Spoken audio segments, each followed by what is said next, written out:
नमस्कार। थोड़ा राजनीति से इतर अब पार्टी पे भी चर्चा कर लेते हैं। हमारे साथ परिचय अब कितना नया नया जुड़ गया है इनसे। पहले तो आप जान लीजिए कि ये कांग्रेस की विधायक हैं दीपिका पांडे। लोग कहते हैं कि ये ऊपर से आई हैं, मतलब इनका संबंध राहुल गांधी से और सोनिया गांधी से वैसे रहा। राष्ट्रीय लेवल से आई हैं, फिर यहाँ विधायक का टिकट मिला, जीती, और फिर एक बार कांग्रेस की सचिव बनाई गई हैं। युवा मोर्चा, फिर महिला मोर्चा, उसके बाद अब राष्ट्रीय। झारखंड को कितना लाभ होगा आपके सचिव पद आपको मिलने से? पांडे जी, ऊपर से आने वाली बात से मैं सहमत नहीं हूँ आपके। मैं एक कार्यकर्ता कांग्रेस पार्टी की रही। जब जिस पद पे जहाँ भी जिम्मेदारी मिली, पहले प्रदेश में यूथ कांग्रेस में इलेक्ट हुए, उसके बाद राष्ट्रीय स्तर पे यूथ कांग्रेस में सचिव महासचिव के तौर पे काम करने को मिला। और कांग्रेस के सबसे बुरे दौर में 2014 के लहर के समय हम लोग जिलाध्यक्ष की जिम्मेदारी को संभाले। और 4 साल जो कांग्रेस का जो सबसे ख़राब समय कैसे था, अब तो वो जो वेव की बात होती थी वो भी बदल रहा है। तो सबसे मुश्किल समय में हम लोगों ने जिला में संगठन को संभाला, और जिसके बारे में कह सकती हूँ कि मेरा वो सबसे अच्छा अनुभव था। क्योंकि आप कांग्रेस से लोगों की क्या उम्मीद है ज़मीनी स्तर पर, या क्या मुद्दे हैं जो लोगों के से जुड़ी हुई हैं, इन सब मुद्दों को देखने समझने उस पर काम करने का मौका मुझे जिलाध्यक्ष के तौर पे मिला। और इसी वजह से मुझे विधायक का टिकट भी कह सकते हैं, और जो जीत भी हमारी हुई वो इसलिए क्योंकि हमने ज़मीनी मुद्दों पर जिलाध्यक्ष रहते हुए फिर महिला कांग्रेस में जब आए तो उन सब काम को किया। आज राष्ट्रीय सचिव का पद दे करके मुझे लगता है पार्टी ने एक कार्यकर्ता का बहुत मान बढ़ाया है, और इस जिम्मेदारी को हम लोग समझते हैं। और अभी तो उत्तराखंड की जवाबदेही दी गई है। मन में मलाल है कि झारखंड का प्रदेश अध्यक्ष पद नहीं मिला। ऐसी कोई बात नहीं है पांडे जी। हम लोग तो अभी राजनीति कह सकते हैं कि शायद मैं उन चुनिंदा लोगों में से हूँ जिसके मेहनताना मिलता गया है। कांग्रेस में लोग सालों अपनी सेवा भाव से, समर्पण से संगठन में काम करते रहे, लेकिन सभी स्तर पर काम करने का उनको मौका नहीं मिला। उनके काम को जानने पहचानने का मौका संगठन में बड़े नेतृत्व को, आला कमान को नहीं मिला। मैं तो सौभाग्यशाली हूँ कि मुझे हर समय नेतृत्व का आशीर्वाद भी रहा, हम लोगों के काम की सराहना भी की गई, और जिम्मेदारी भी हम लोगों को लगातार मिलता रहा। इस जिम्मेदारी को भी अच्छे से, ईमानदारी से, निष्ठा से हम लोग निभा सकें, यही प्रयास है। चर्चा तो काफ़ी दिनों से चल रही थी कांग्रेस में, शुरू से है कि 1 मैन 1 पोस्ट वाला हिसाब किताब है। जैसे ही रामेश्वर जी मंत्री बने, प्रदेश अध्यक्ष की पहली और सबसे बेहतरीन प्रदेश अध्यक्ष साबित हुए अब तक झारखंड में कांग्रेस के लिए। लेकिन उसके बाद से सिर्फ ये चर्चाएं हो रही हैं। आप उत्तराखंड की भी सहप्रभारी बनाई गई। इससे पहले असम में आपको चयन करने का मौका मिला कि कौन लड़ेगा कौन नहीं लड़ेगा। अनुभव के तौर पे आप क्या बता सकती हैं कि झारखंड में क्या यूनिक है कांग्रेस में, या क्या गलत है जो बाकी दूसरे राज्यों में कांग्रेस में अच्छा है या वहाँ गलत है? देखिए, ये मेरा अधिकार क्षेत्र नहीं कि मैं टिप्पणी करूं, लेकिन उसके बावजूद हम आपको कहना चाहेंगे कि चर्चाएं पिछले जितने समय से चल रही है, इस समय कोरोना का लहर चल रहा है। कांग्रेस का एक एक सिपाही, वो चाहे NSUI, यूथ कांग्रेस, सेवा दल, महिला कांग्रेस या फिर प्रदेश कांग्रेस, वो प्रदेश अध्यक्ष के नेतृत्व में आज फील्ड में है, अपनी जान को जोखिम में डाल करके क्षेत्र में है, और ये पूरा प्रयास कर रहा है कि जनता के हित में जितने काम हम लोग कर सकते हैं उसको करें। यहाँ परेशान आज झारखंड में कांग्रेस अच्छी स्थिति में थी, तभी महागठबंधन में साथ निभा करके गठबंधन के साथी के साथ आज हम लोग सरकार में हैं। और ख़राब अगर कहीं कोई कुछ हम लोगों को कह भी रहा है तो इस वजह से कि इस विपरीत परिस्थिति में हम लोग सरकार में आए, जिस उम्मीद से, बहुत भरोसे के साथ और ज़रूरत से ज़्यादा उम्मीद लेकर के यहाँ की जनता ने हम लोगों को वोट दिया और सत्ता में लाए हैं। उनकी उम्मीदों को पूरा करने में हमें ज़रा वक्त लग रहा है। ये परेशानी मुझे लगता है सिर्फ कांग्रेस को ही नहीं, महागठबंधन को पूरे तौर पर हो रही है। जैसे बीजेपी के तरफ से माना जाता है कि बीजेपी एक सिर्फ फेस है, बैकबोन उसका आरएसएस है, उसी तरह कांग्रेस में किसी समय में कहा जाता था कि उनका सेवा दल घर घर तक कांग्रेस के हाथ को पहुंचाता है। लेकिन पिछले अगर आप 20-25 सालों से देखें, सेवा दल ऐसा लग रहा है कि जैसे डेड हो गया है। कोई उनके आदमी सदस्य सेवा दल के किसी भी मोहल्ले गली किसी भी गांव में आपको दिख नहीं रहा है। तो क्या ये आप मानते हैं कि कांग्रेस का कमज़ोर होने का सबसे बड़ा कारण रहा, या फिर ऐसा लग रहा है कि आप लोगों ने इतनी समय तक इस देश में राज किया कि लोगों को बस एक चेंज के लिए चेंज चाहिए था? देखिए, मैं ये कहना चाहूँगी कि आप भाजपा और कांग्रेस को जब आप कंपेयर करते हैं तो इस बात को समझना होगा कि इसमें कहीं दो राय नहीं है, भाजपा एक कैडर बेस्ड पार्टी, वो उनके संगठन के तमाम ऐसे विंग हैं उसके लोग काम करते हैं। कांग्रेस हमेशा से ही एक मास बेस्ड पार्टी थी।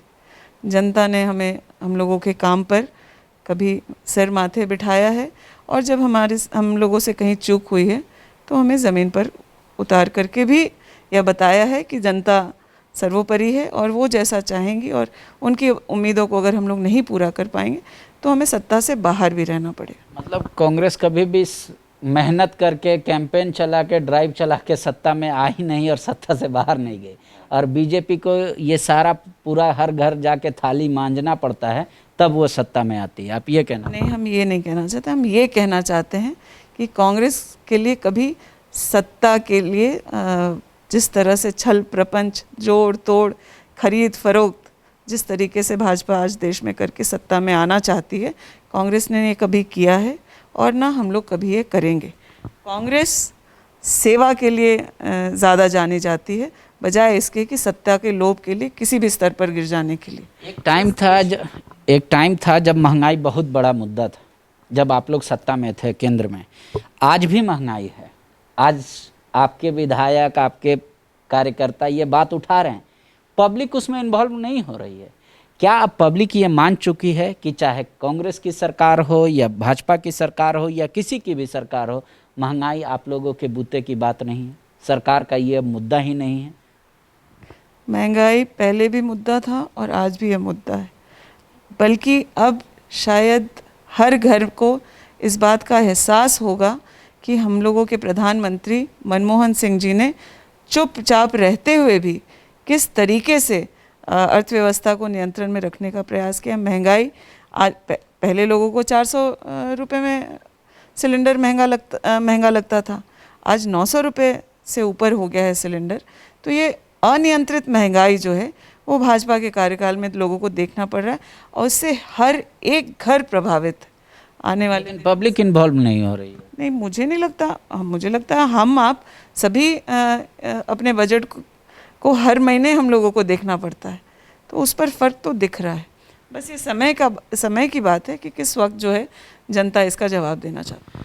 उत्तराखंड पूरा देश देखना और महगामा, तो आपको लग रहा है कि अगर नई जिम्मेदारी मिली है तो कुछ अधिकार भी या समय भी कट जाएगा आपके क्षेत्र से, तो क्या वो आपके लिए प्लस पॉइंट होगा, माइनस पॉइंट होगा, या मतलब किस रूप से आपको देख रही हैं? दोनों जिम्मेदारी आप पूरा निभा पाएंगे?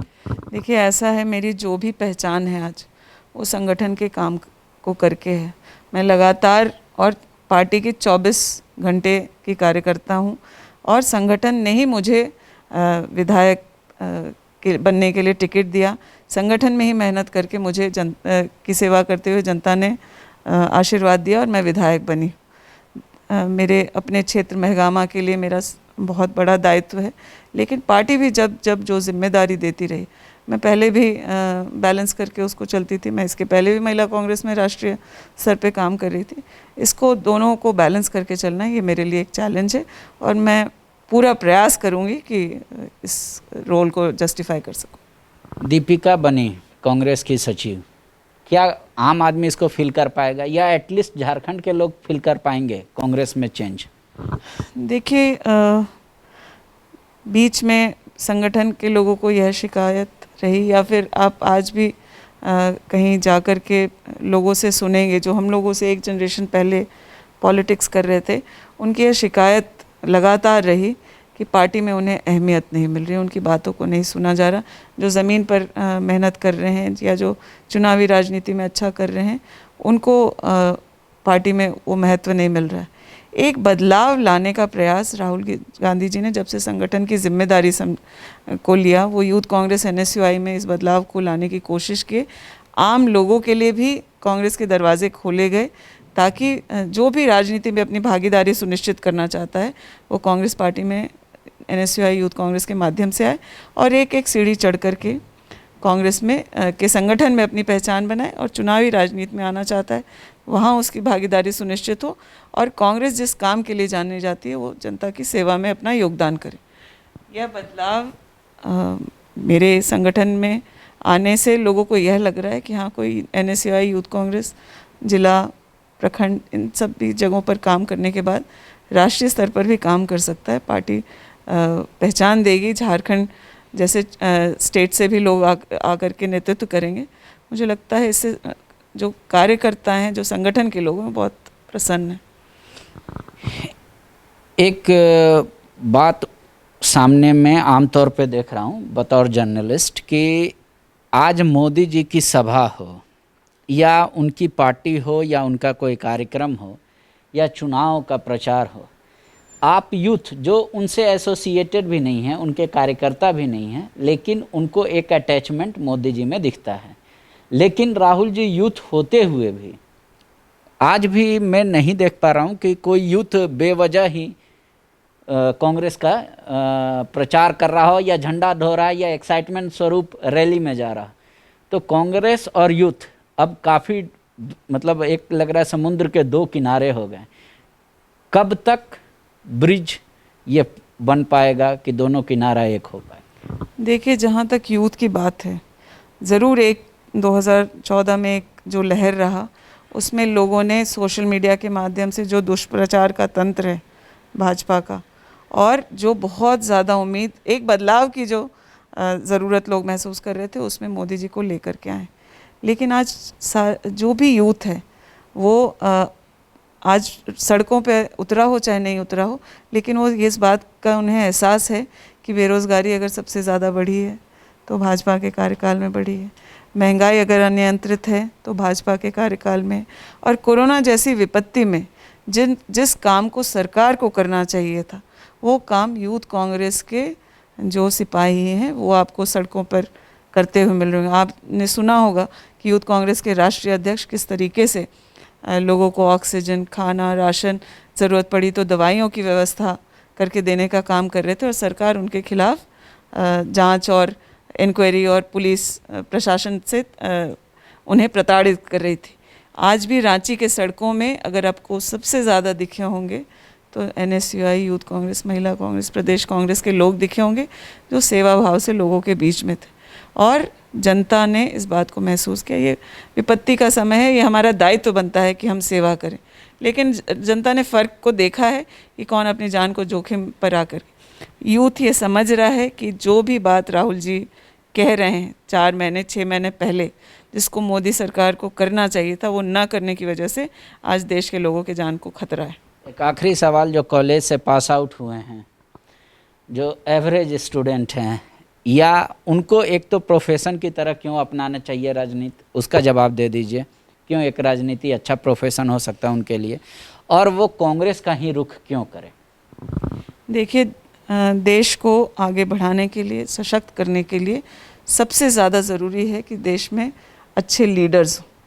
कांग्रेस लगातार स्वतंत्रता के पहले, उसके बाद और आज इस बुरे दौर में भी अगर अच्छे लोगों को संगठन में ला करके या फिर पार्टी में चुनाव लड़ा करके आगे बढ़ाने का काम कर रही है, तो वो कांग्रेस पार्टी कर रही है। कांग्रेस जानी ही इस बात के लिए जाती है कि कांग्रेस में अच्छे लीडर्स रहे हैं, अच्छे लीडर्स हैं, और आगे भी अच्छे लीडर्स जो हैं उनको मौका कांग्रेस पार्टी देगी। इस देश को अच्छा नेतृत्व चाहिए, इसलिए युवाओं का राजनीति में आना बहुत ज़रूरी है, और वो कांग्रेस के माध्यम से राजनीति करें ताकि जो समाज को एक साथ लेकर चलने की बात है, जो अपॉर्चुनिटीज़ देश में युवाओं को मिलने चाहिए, इन सब बातों को लेकर के अगर कोई चल सकता है तो कांग्रेस के विजनरी लोग ही लेकर के चल सकते हैं और देश को आगे बढ़ा सकते हैं। ठीक है, तो दीपिका का ये दावा है कि सचिव पद जो दायित्व मिला है उसको बैलेंस करके वो चलेंगी, ताकि इनका अपना जो विधानसभा का क्षेत्र है वो भी ना छूटे। और जाहिर तौर पे अब झारखंड कांग्रेस को इसका कितना लाभ मिलता है कि उनकी एक विधायक, उनकी एक सदस्य जो राष्ट्रीय सचिव बनी हैं, तो वो भी समय तय करेगा। अभी बातचीत में जो युवा सुने कि क्यों कांग्रेस के साथ ही युवाओं को जुड़ना चाहिए, आप इनकी बातों पर या मेरी बातों पर यकीन नहीं कीजिएगा, थोड़ा सर्च कीजिए, कमेंट बॉक्स में लिखिएगा ज़रूर कि आपकी राय किन किन पार्टियों को लेकर क्या है। शुक्रिया। thefollowup.in. Like, share, and subscribe. www.thefollowup.in